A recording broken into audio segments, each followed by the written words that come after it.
6월 첫 번째 주일을 맞이하여 주 앞에 나와 신령과 진정으로 예배를 드리는 여러분 모두의 하나님의 놀라우신 축복이 함께 하시기를 주의 이름으로 축원을 드립니다. 오늘 이 말씀을 중심으로 길 되신 예수님이라는 설교의 제목으로 함께 은혜를 나누고자 합니다. 인생은 나그네 길이라는 노래말이 있습니다. 인생은 나그네 길 어디서 왔다가 어디로 가는가. 구름이 흘러가는 떠돌다 가는 길에 정일랑 두지 말라, 미련이랑 두지 말라. 인생은 나그네 길, 구름이 흘러가다 정처 없이 흘러간다. 1966년 가수 최희준이 부른 하숙생이라는 노랫말입니다.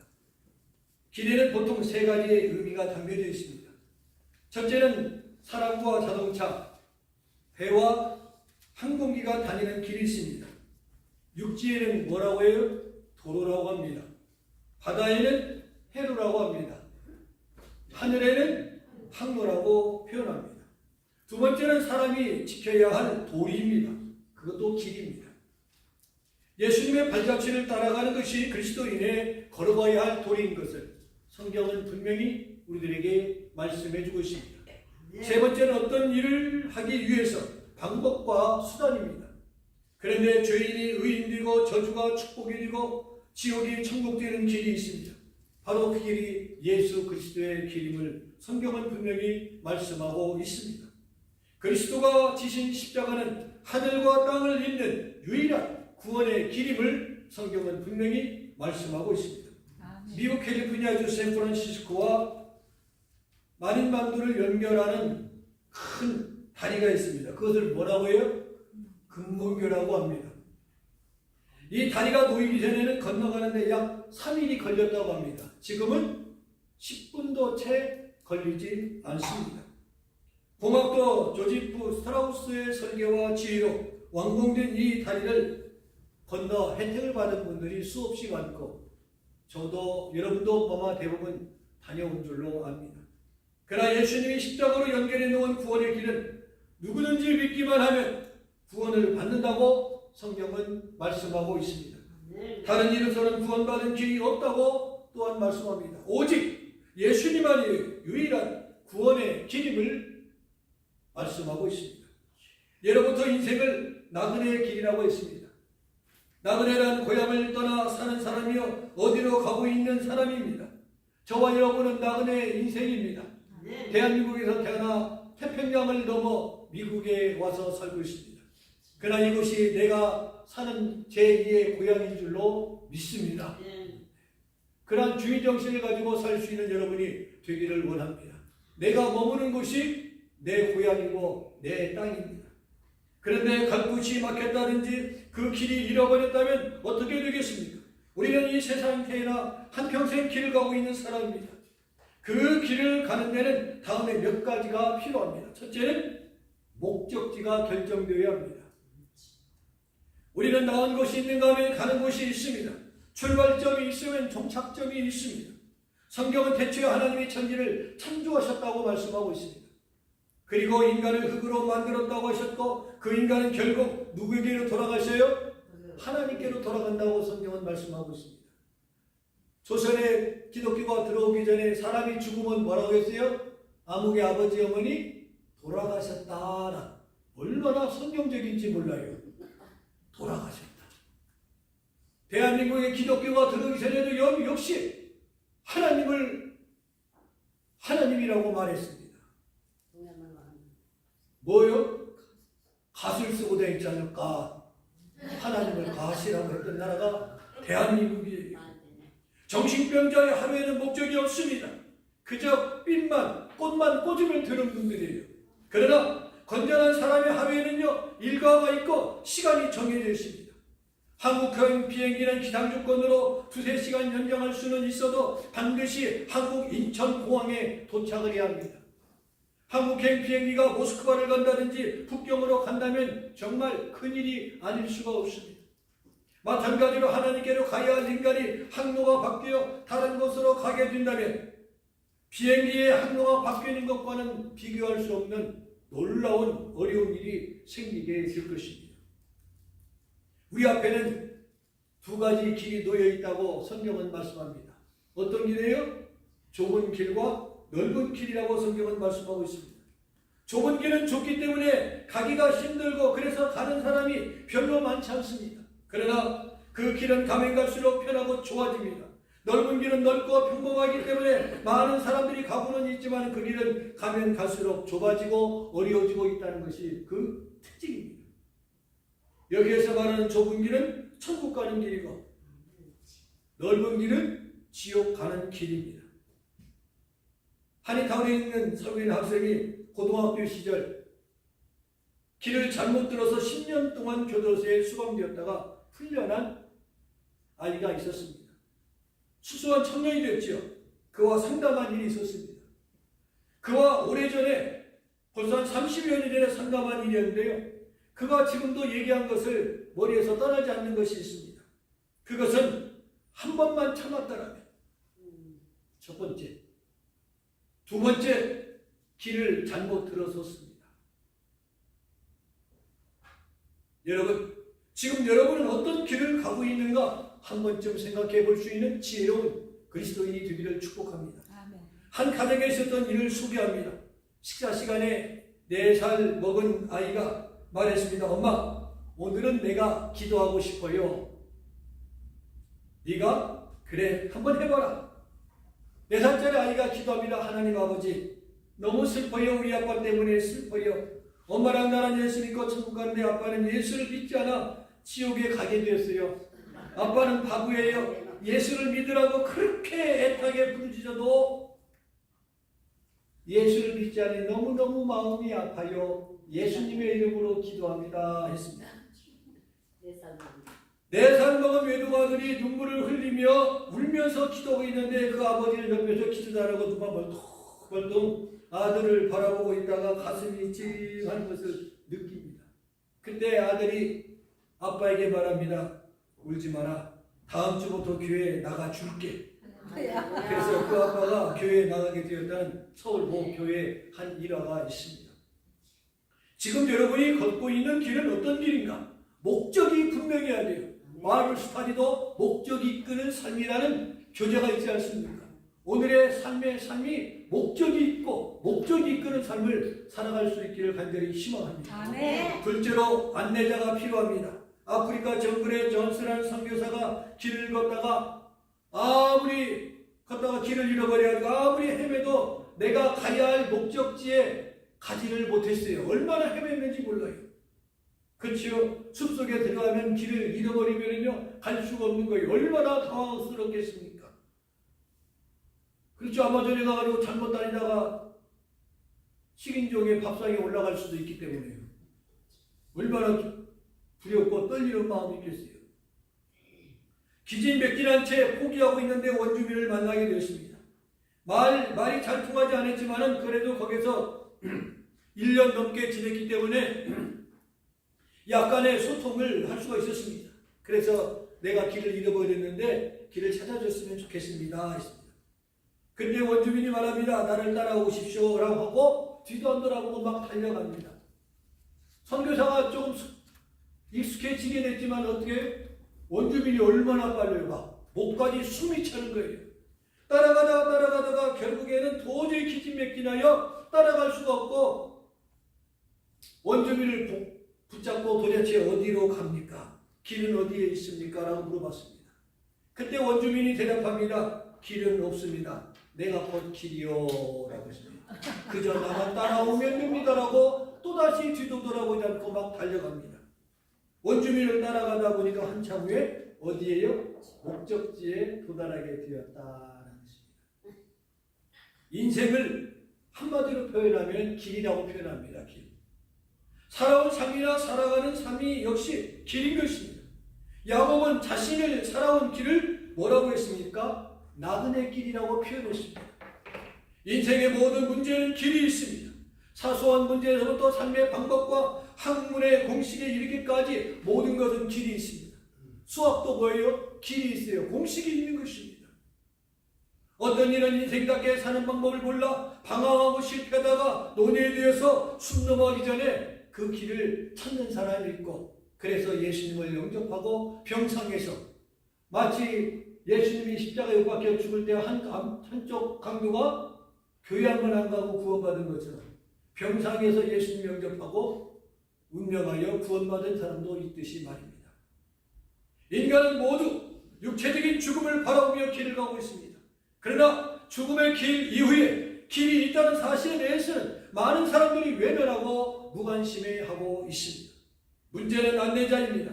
여행을 하다 보면은 가이드가 얼마나 중요하다는 것을 절실하게 느껴질 때가 참 많이 있습니다. 예수님은 말씀하셨습니다. 내가 곧 길이요 진리요 생명이니 나로 말미암지 않고는 아버지께로 올 자가 없느니라고 분명히 말씀하여 주셨습니다. 예수님은 스스로 길이라고 하셨습니다. 즉 인간을 하나님께로 인도하는 길이라는 말씀입니다. 영원한 처소로 인도하는 길 되신 예수님이라는 것입니다. 예수를 믿는 자는 영원한 처소에 대한 걱정할 필요가 없습니다. 왜요? 길 되신 예수님이 친히 인도하여 주시기 때문에 그렇습니다. 인생에게는 안내자가 필요합니다. 예수님이 나의 죄를 대신해서 죄값을 치르시고 하나님의 아들이라고 했고, 그분을 믿음으로, 그분을 따름으로, 순종함으로 그 길을 들어설 수가 있는 것입니다. 예수님은 모든 문제에 대한 해결자가 되어주셨을 뿐만 아니라 영원한 가이드가 되어주심을 우리는 기억해야 합니다. 누가복음 1장 78, 79절을 보면 이는 우리 하나님의 국률로 인함이라. 이로써 돋는 해가 위로부터 우리에게 임하여 어둠과 죽음의 그늘에 앉은 자에게 비치고 우리 발을 평강의 길로 인도하시로다 라고 했습니다. 험한 길일수록 노련한 안내자가 필요합니다. 한 예화를 드리겠습니다. 어느 날 백사장을 두 사람이 걷고 있었습니다. 한 사람은 예수님이었고 한 사람은 예수를 믿는, 예수님을 사랑하는 사람이었습니다. 예수님과 함께 길을 걷고 있다는 그 사람은요, 예수님과 동행하고 있다는 사실에 대해서 무한히 감격스럽고 너무나도 기뻤습니다. 얼마 후 예수님과 그 길을 걷다가 언덕에 다다라 언덕 밑을 내려다 보았습니다. 넓은 백사장에 두 사람의 발자국이 그림처럼 남아 있었습니다. 그런데 바위 및 비탈길, 가시밭길 같은 험한 길에는 발자국이 몇 개밖에 없어요? 두 개밖에 없어요. 네 개 중에 두 개밖에. 그것을 본 그는 예수님께 불평스러운 어투로 불만을 토로합니다. 예수님, 어떻게 그럴 수가 있습니까? 평범한 길에서는 제 곁에 같이 계시며 걸으시다가 험한 길에서는 어떻게 그렇게 미꾸라지처럼 빠져갖고 나 혼자 고통스럽게 걷게 하셨나옵나이까? 이 말을 들은 예수님이 그에게 말합니다. 얘야, 자세히 발자국을 보거라. 험한 길에 남아있는 발자국은 내 발자국이 아니라 바로 내 발자국이니라.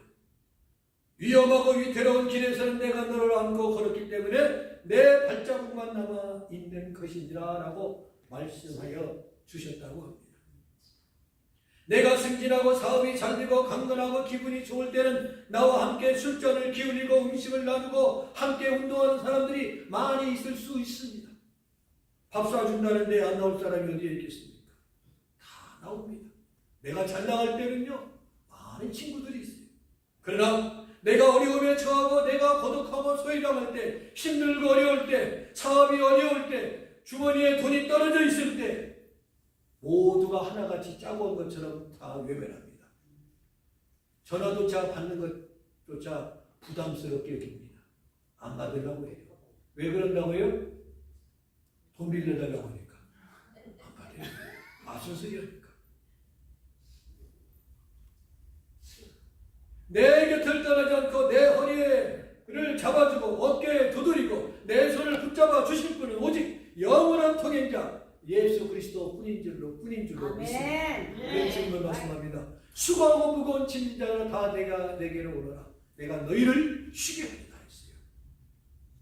예수님께서는 세상을 창조하신 분이시기 때문에 인생길의 안내자로서의 적격이십니다.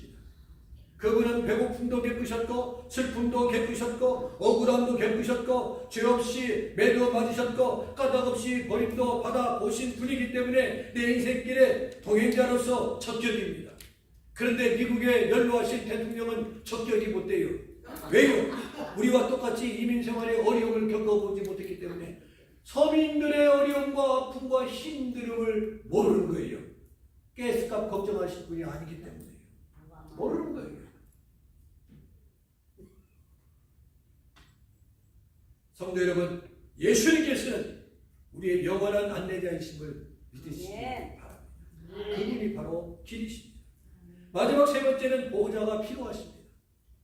일반 해외여행을 하다가 보면은 더 이상 소양교육을 받지 않아도 되는 때가 지금 이 시대입니다.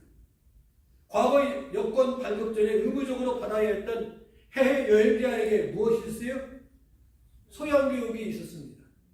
아마 여기에는 그런 분이 저를 비롯해서 계신 분들이 많을 거예요. 정부의 규제 완화 조치에 따라서 1992년 6월 1일부로 전면 폐지되었던 소양교육. 저희 부부는 1985년 소양교육을 받고 여권을 받고 미국에 왔습니다.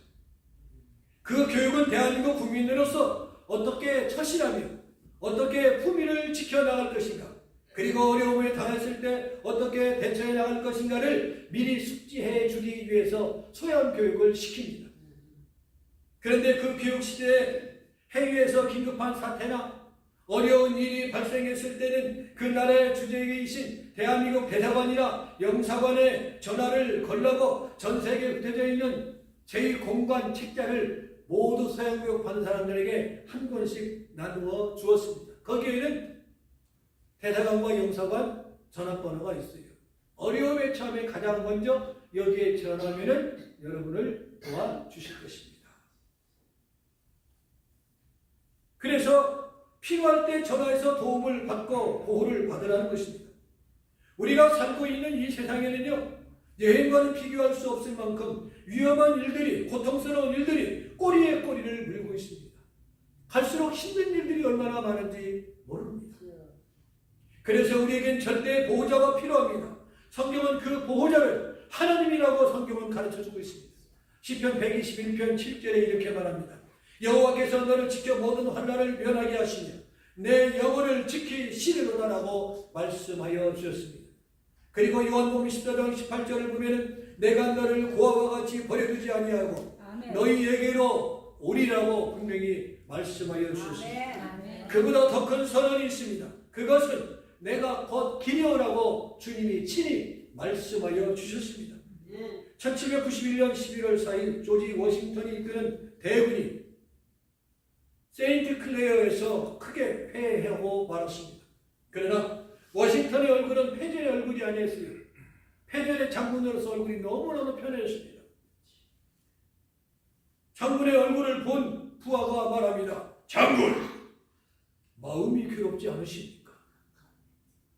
그렇게 묻자 그는 이렇게 대답했다고 합니다. 아니다. 이겨도 하나님 안에 있고 저도 하나님 안에 있으니 그래도 내 마음은 편하다. 이 패전 가운데서 하나님의 귀하신 뜻이 계신 것을 저는 기억하기를 바란다. 얼마나 멋있습니까? 이것을 우리는 표현하여 뭐라고 합니까? 합력하여 선을 이룬다 했습니다. 우리에게 일어난 모든 일은 우연이란 없습니다. 하나님의 기쁘신 뜻이 항상 담겨져 있지, 내가 영안이 열려져 있지 않아 깨닫지 못할 뿐인 것입니다. 성도 여러분, 길이 있습니다. 잘 사는 사람은 더 잘 살게 해주고 행복한 사람이 그 길을 찾아가는 길이 있습니다. 버림받고 밀려난 사람이 위로받고 사랑받는 길이 있다고 성경은 말씀하고 있습니다. 왜 사는가, 어디로 가는가, 어떻게 사는 것이 사람답게 사는 길인가를 모르는 사람이 올바르게 사는 길을 열어주는 것이 성경입니다. 가난하고 병들고 그래서 고통과 싸우며 살아가는 불행한 사람이 고침받고 새롭게 태어나는 멋진 길도 있음을 성경은 우리들에게 가르쳐주고 있습니다. 갈등과 징후와 불평이 사라지고 화해와 사랑이 넘치는 세상을 만들어 나가는 길도 있음을 성경은 말씀하고 있습니다. 세계에서 가장 살기 좋고 인심 좋고 아름다운 사람이 모여 사는 나라를 만드는 길이 있습니다. 그 길은 바로 내가 곧 길이요라고 말씀하신 예수님을 영접할 때 그 길이 바로 영원한 영생의 길임을 믿으시기 바랍니다. 길을 잃고 헤매던 사람이 길을 찾았다면 더 이상 헤맬 필요가 없는 것입니다. 그 길이 바로 여기에 있습니다. 지금 여기서 길 대신 예수님을 내 마음 중심에서 모셔드리고 영접해야 한다는 것입니다. 길이 있습니다. 바로 예수님께서 길이요 진리요 생명이라고 말씀하여 주셨습니다. 인생의 생활에는 제각기 걸어가야 할 길이 있습니다. 스승은 사도의 길이 있고 가정부는 주부는 부도가 있고 신사에게는 신사도가 있고 사업을 하시는 분에는 상도가 있고 예술가에게는 예도가 있습니다. 사람이 사람답게 살기 위해서는 그가 가야 할 길을 바로 걸어야 바로 살아갈 수가 있습니다. 현대 문명의 척도는 그 나라의 길을 보아서 알 수 있다고 합니다. 그래서 로마 문명이 최고조에 달했을 때 모든 길은 어디로 통한다고요? 로마로 통한다는 말이 나오게 될 것입니다. 말씀을 마치겠습니다. 중국은 대륙입니다. 큰 나라입니다.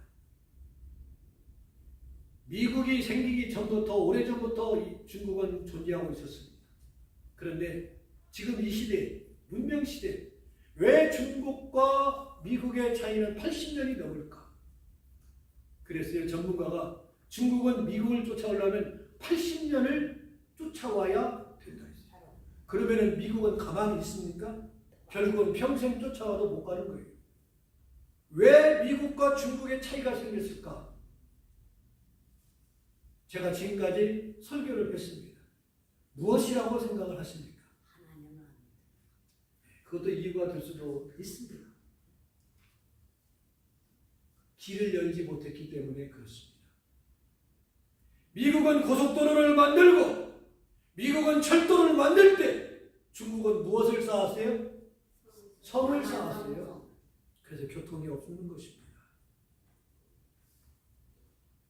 중국이 오늘날 후진성을 면하지 못하는 이유 중에 하나는 중국인들이 길을 내는 대신에 성벽을 쌓았기 때문입니다. 상대적으로 미국이 고도로 발달된 현대 문명에 이르게 된 것은 미국인들이 고속도로와 철도를 많이 건설했기 때문에 오늘 이 시대 선진국의 대열에 서게 된 것입니다. 고속도로는요 1950년대부터 본격적으로 고속도로가 시작되었어요. 우리나라는요 고속도로가 전 세계 몇 번째인 줄 아세요? 9번째. 이것을 제가 연구하면서 느끼고 깨달은 것은 우리 한국은요 모든 것이 10등 안에 들어. 인구가 줄어가는 것도 10등 안에 들지요. 아이고 모든 것이. 출산은요 거꾸로 1등이요. 북한보다도 적어. 심각해요 한국은. 우리는 길 대신 예수님을 따르고 전파하는 성도가 되었어요. 그 길에선 여러분이 복된 길인 것을 기억하며 천성을 향하여 날마다 나아가는 저와 여러분들이 되시기를 주의 이름으로 축원을 드립니다. 아멘.